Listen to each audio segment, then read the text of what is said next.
South. May gagawin kami ni Mr. Ay, the bread. At saka yung bread na ginawa ko kagabi, yan, deliver namin para kay Sir, kay Jamil. Ayan, kita-kits. Time check dito sa Lebanon, 7:20, maaga pa. Pinaano ko muna yung mga bata bago kami lumarga ni Mr. And traffic, maraming pupunta sa Beirut. Close pa yung mga ibang shop. Dito pa rin kami sa lugar namin. Okay, kita-kits guys sa aming journey ni Mr. ngayong araw.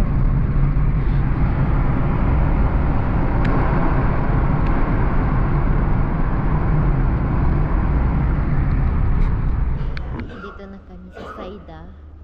Hinihintay ko si Mr. May inaayos kasi siya. At ito, andun siya. Ito yung guys, shop dito sa Saida. Waiting ako sa kanya. May babayaran kasi kami dito dahil sa yung sasakyan niya ba sa red plate. Kailangan namin magbayad insurance yung sasakyan niya.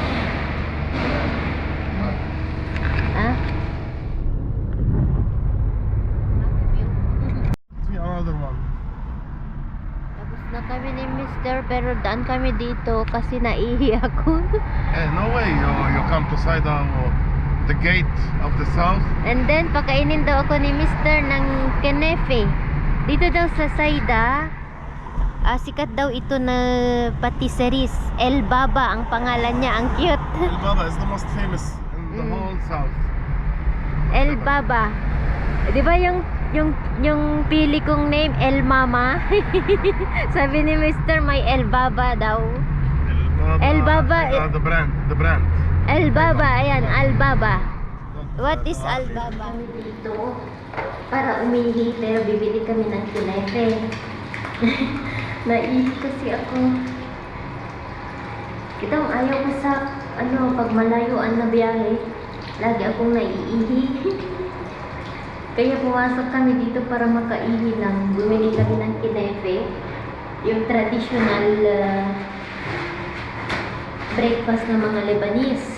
Kinefe. Maliban sa manushi, sa tarma, ganon. Parang burger siya. Usually lagi kong binablog ito pag pupunta kami sa patisseries, sa mga sweet shop. Hindi ako makapag-vlog kasi sabi ni Mr. hindi namin area. Ito yung kenefe na sinasabi ko. $3 each. $6 itong dalawa. Ayan, ito may sauce siya, cheese siya, tapos pero mas maliit ito kaysa sa Beirut. Ayan, parang burger siya, may sesame, ganyan. Ayan.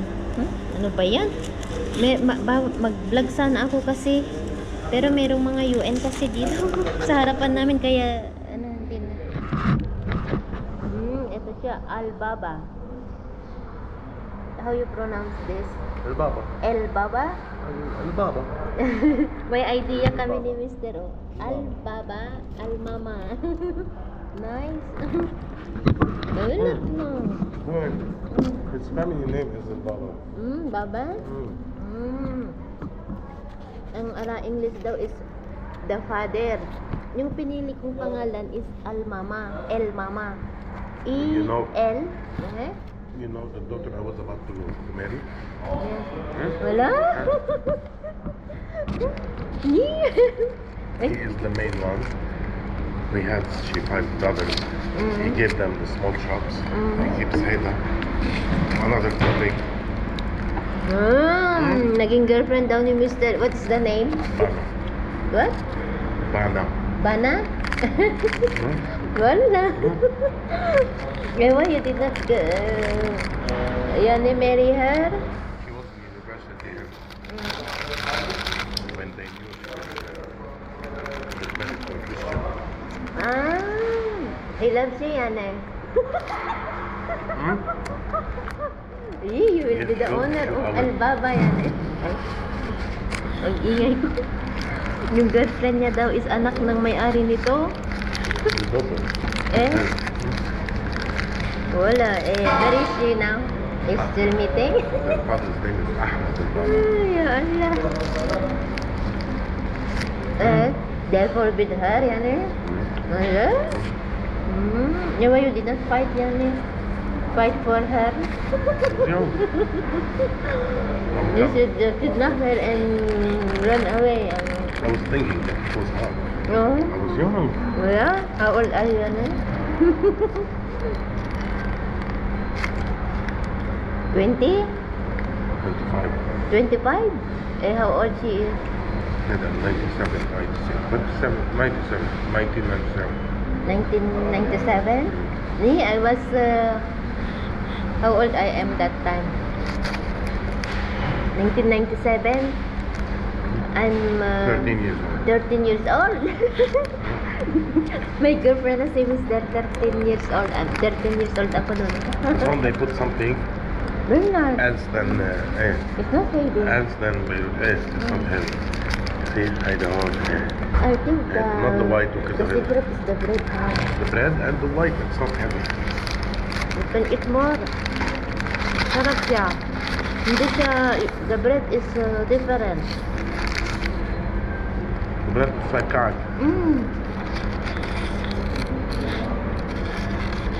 Sarap. Hasta yung atis. For the UN, they are eat French.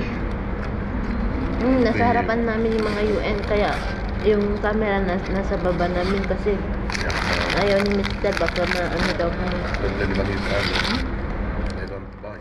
They check and they don't buy. Maybe they don't want her. No. I saw them there. No?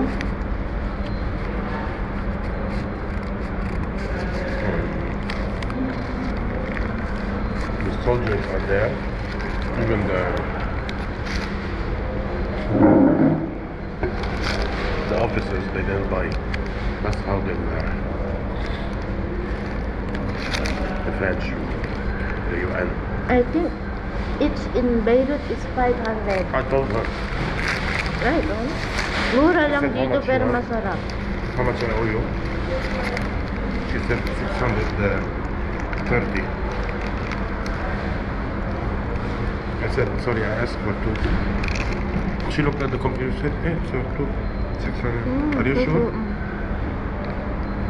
She said, yes, why? It's not expensive. I said, I know. I'm asking you to see if you did mistake or not. No, it's good. Because in C-Suite, it's 450 each. What is this with one? C-Suite is famous in Bekaa. And he, Come here in the Beirut. owner is Christian. He came to Beirut, to Jounieh first, the highway of Zouk. And then he spread. He spread in that area, not here. Here, the main one is Al-Baba. He another one next to the army, behind, next to the bridge after the army. It's called Canaan. He was Christian, but long time. يعني, he was competing with Haida. Yes. بعدين in the war, when the Christians they left here, so Al-Baba stays alone. How They many opened years? again Canaan, but خلاص, it's already 1950. before the war. This is the main or he have don't branch? هذا يعني the son took it from the brother, the father. You know, the son he was old. He took it from the father. But هذا ما في branch. هذا but well. there are many branches, but he give the small branches. If you go there, how they explain them? في branch. Home, if you reach, you want to go to Jizien to the left, في branch. The small branches he give them to his brothers. بس هذا the main one. ليش؟ لأنه he didn't have daughters, sons. He has 5 daughters. The one I used to talk to her, she's the youngest. I'm sure she's بعدين beautiful. بعدين she really بعدين he got a son. That time he decided not to give to anybody anymore. يعني five girls بعدين one boy. The last one is the boy. Yeah. He You keeps will for the boy. be rich if you will be the owner of No, I told them I don't want anything from you. And I told them when they told me I want to put my hands. That's your first love, the one you're telling me. She told me she How told you me the met mother. Jana? In She June, go there? when the ways they open after the war, they begin to make trips from here to Juni to discover what is Juni. They told them Juni was the Paris of Lebanon. Lebanon is the Paris of Middle East, but Juni is the Paris of Lebanon. Coffee. Water? I want to take it's about to destroy my throat. Yeah, خلاص. Naudlot ang story ni Mr. Ayan, tapos na kami. Uwi na kami, girl. Thank you. Ayan. Kita-kits. Alam, Miss Lebanese. Oriental, it's better. Lebanese, they will think Muslim. Ayan, and Baba. Ayan, may mga... Yes, may mga UN kasi guys, kaya hindi ko pwedeng i-vlog. Dumaan kami ulit. Nag-round kami. Yan, pauwi na kami. We did not go yet there. مش هيك هيك catch Saida and how the fields of Saida where Nandito they kami plant sa orange, right? Armaile. Maili هون how they are very famous here in Saida or Maili وهيك. They are very famous in buying and planting the hamod. كل شيء citrus وهيك. Farm. Hamod, oranges. You don't bring orange from Bekaa. You bring orange from here, not from the north. You bring it from here. You bring mouse from here, the banana from here. كلهم. May They mga... export. They export even. May mga green house dito. Hamod, But where here the it's the planting? best. هلا. In the north, they bring all the هيدا like the greenery and the rock خس كذا كله, you know. In Bekaa في شوي greenery بس most of it بطاطا. But we sing Carbon. دي هاي Christian هيدي. Christian. This area is Christian, the area of Zen. شو بقي؟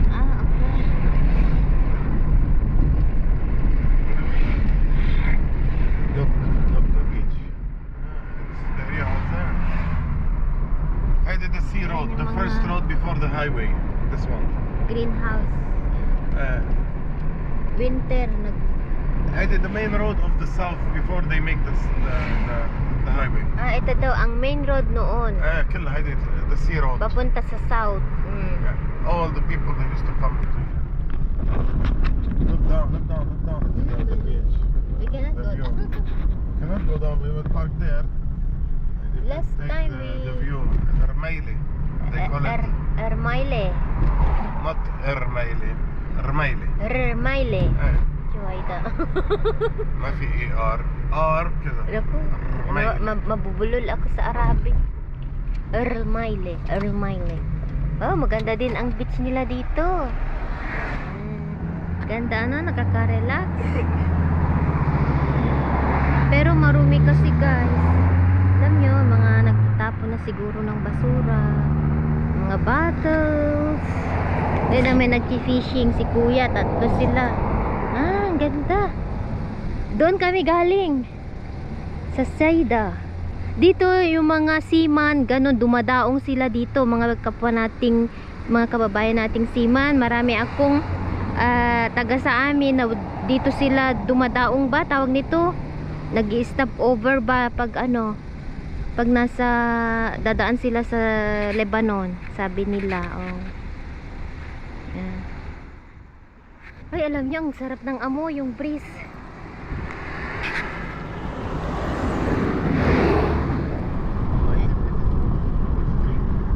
Dito maraming sasakyan. Kumbaga yung mga second hand na sasakyan, ganon. Galing sa outside.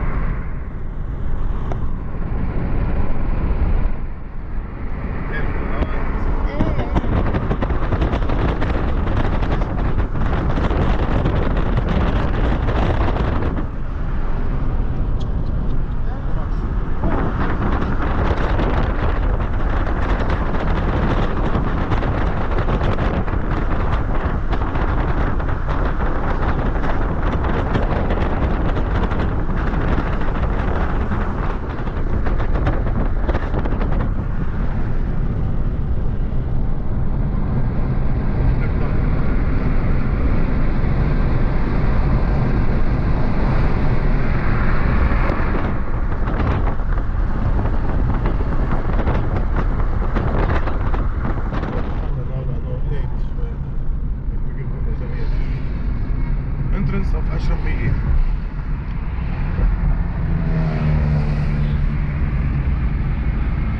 Where is Hamra yan eh? It's behind us. Straight behind us. Straight هيك. نحن we came from هيك this side. هيدي straight behind us. حمراء and the sea down. It's راس بيروت وهيك. فردان وكذا. فردان. Hello guys! Kumusta po? Andito na kami sa bahay and nagluluto na po ako. Nayalobat kasi ako kaya chinarge ko muna. And then, ang lulutuin ko, paspas ba, is bulgur ulit. Okay, yan yung burgol. Okay, and then, naggisa ako ng madaming sibuyas and kamatis. So, itong cup ang ginamit ko, 3 cups na ganito ang lulutuin natin para natin bukas, para hindi ako magluto bukas. Andito si Mr. Kaya ito ang request niya, bulgur. So ilagay na natin itong bulgur. White bulgur ba ito or yellow?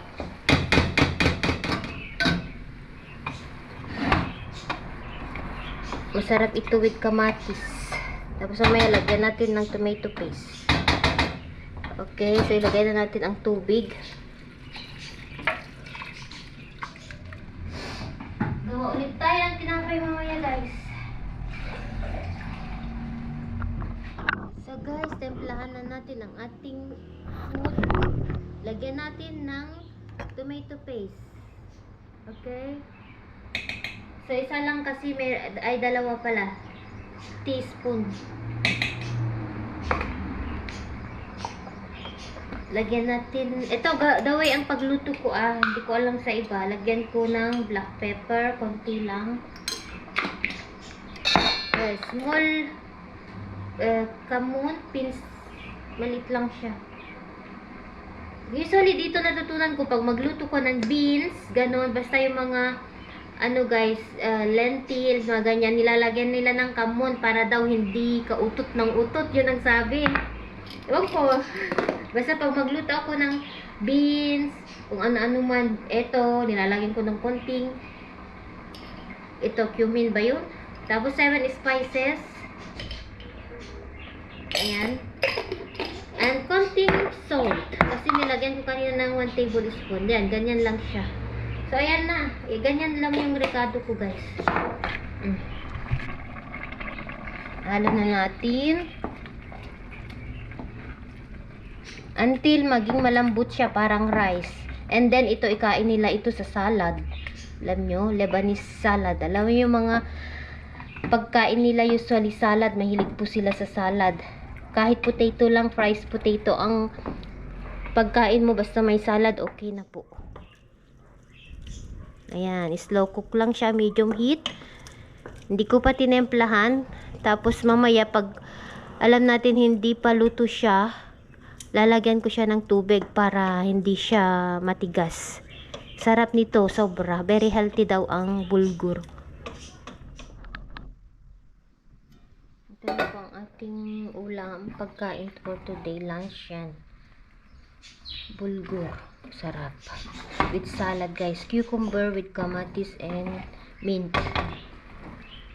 And then, ikain nila ito sa bread. Yung kubus. Lebanese bread. Hi guys! Good evening po.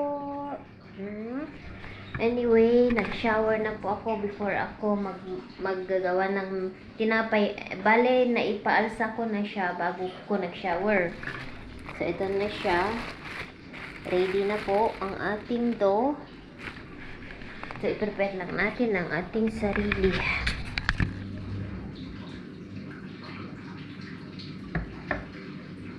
Yan.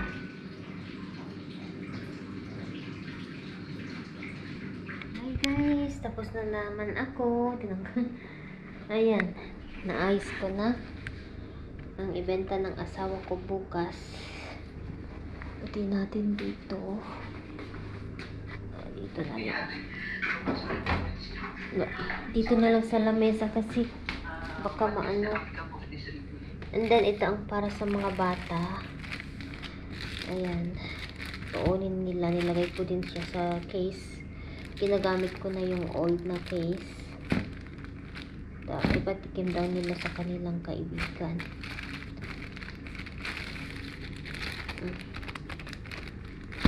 Small mini baguette siya. Ginawa ko. Hindi siya Spanish. Mini baguette. Maliliit na baguette na may loob. May laman sa loob. Yan. Okay. Tapos na naman ako. Thank God. Maaga ako natatapos ngayon. I mean, compare nung unang week ng pag-bake ko. Maaga po. Madali na lang siya kasi hindi na ako naggagamit ng kandela. Ayan, okay na.